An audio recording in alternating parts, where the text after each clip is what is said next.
អនុញ្ញាតគ្រប់នឹងជំរាបសួរពុកម៉ែបងប្អូនតែតែងតែរើឡានជាប្រភេទកូនឡានទូច Kia Morning បងប្អូនបញ្ជាក់នេះ Kia Morning ឆ្នាំ04 full ពេញមានកម្ដៅពុះមានកន្លែងដាក់វ៉ែនតា Kia Morning ឆ្នាំ04 full ពេញអានេះកង់ថ្មី4គ្រាប់ហាក់លេខ2អក្សរ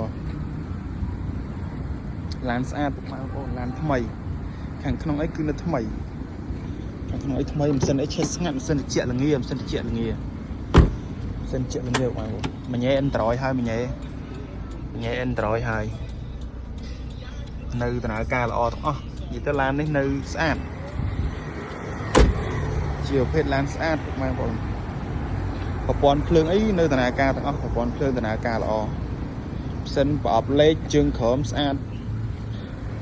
ប្រអប់លេខដាក់ចូលស្រួលអត់មានអុកអត់មានអីទេ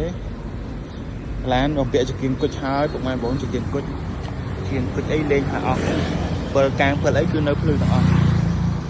គុជអីនៅដំណើរការល្អទាំងអស់និយាយទៅឡានប្រព័ន្ធភ្លើងប្រព័ន្ធភ្លើងបងអូនឆែកហើយអស់ប្រព័ន្ធភ្លើងអីគឺនៅល្អសិនឆេះស្ងាត់ប្រអប់លេខរត់ស្រួលកង់ថ្មី4គ្រាប់ស្បកកង់នៅថ្មីទាំងអស់4គ្រាប់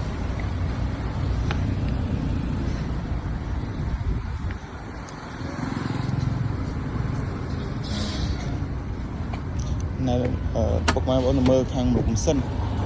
នអីគឺនៅស្អាតម៉ាស៊ីនស្អាតសិនស្ងាត់ឆេះអត់មានញ័រមានអីទេម៉ាស៊ីនឆេះស្ងាត់ល្អបងប្រព័ន្ធភ្លើងអីគឺនៅដំណើរការទាំងអស់អបលេខដាក់ចូលស្រួលអត់មានអុកអត់មានអីបញ្ជាក់បងទៀតអានេះឡាន Kia Morning ផលិតឆ្នាំ04ប្រភេទឡានឯកសារគ្រប់ពុនផ្លូវអីបងរួចរាល់ឈីអីមានរួចរាល់ក្នុងលឿងអានេះក្នុងលឿងស្អាតបងពីដានលើមានប្រឡាក់មានអីទេពីដាននេះថ្មីខាងក្នុងថ្មីឡានក្នុងថ្មីនិយាយទៅឡាននេះសម្រាប់បងយកទៅប្រើប្រាស់គឺมันខកបំណងឯឡាន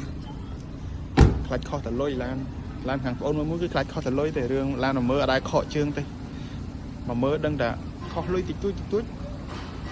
ដឹងតែត្រូវឯឡានព្រោះអីប្អូនបញ្ជាក់phânភាគច្បាស់ឡានអត់មានមកប្រាប់ចេះឲ្យមកដល់ឡានតែចុះទៅអត់មានទេហើយបញ្ជាក់ពុកម៉ែបងប្អូនបើសិនជាត្រូវថ្លៃអីប្អូនមានសេវាកម្មបើកជូនដល់ផ្ទះខរឆាតសុំសាំងតិចតួចតាមគិតសុំតាមចិត្តតាមឆ្ងាយចឹងណាបងបើកជូនបាន25ខេត្តក្រុងទៅដល់គ្រប់ទីកន្លែងបានទាំងអស់ឲ្យតែត្រូវថ្លៃបងអូនយកជូនដល់ផ្ទះថ្មីហ៎បងអើយសម្រាប់បងឲ្យរើឡានស្អាតមកមើលបានបងមករើឡានស្អាតមកមើលមួយគ្រឿងនេះបាន UV អីបិទហើយអស់ UV អីលេង UV មួយជុំតើទឹកអីមានតើទឹកអីលេងឲ្យអស់យកទៅឡាននេះបងយកទៅចាក់សាំងជិះហើយមានធ្វើអីទេប្រេងម៉ាស៊ីនអីបងអូនដូរឲ្យអស់ប្រេងម៉ាស៊ីនសម្រាប់ប្រេងម៉ាស៊ីនអីខាងបងអូនដូរជូនឲ្យមកស្អាតនិយាយទៅដូចបងអូនបញ្ជាក់ពីដើមចឹងឡាននេះយកទៅមានត្រូវនៅរៀបចំអីទេនៅតែយកទៅចាក់សាំងប្រើតែម្ដងប្រព័ន្ធភ្លើងទឹកបាញ់កញ្ចក់អីគឺនៅមានទាំងអស់បើបងប្អូនមានចំណាប់អារម្មណ៍អីអាចតាក់ទងមកបងប្អូនបានលេខទូរស័ព្ទបងប្អូនដាក់នៅនឹងមាន2ខ្សែហ្នឹងតាក់ទងមកបានបញ្ជាក់ឡាននេះ04 full ពេញឯកសារគ្រប់បងពុនផ្លូវអីរួចរាល់អស់ហើយពុកម៉ែបងប្អូនត្រូវថ្លៃបើកជូនដល់ផ្ទះ25ខេត្តក្រុងអរគុណ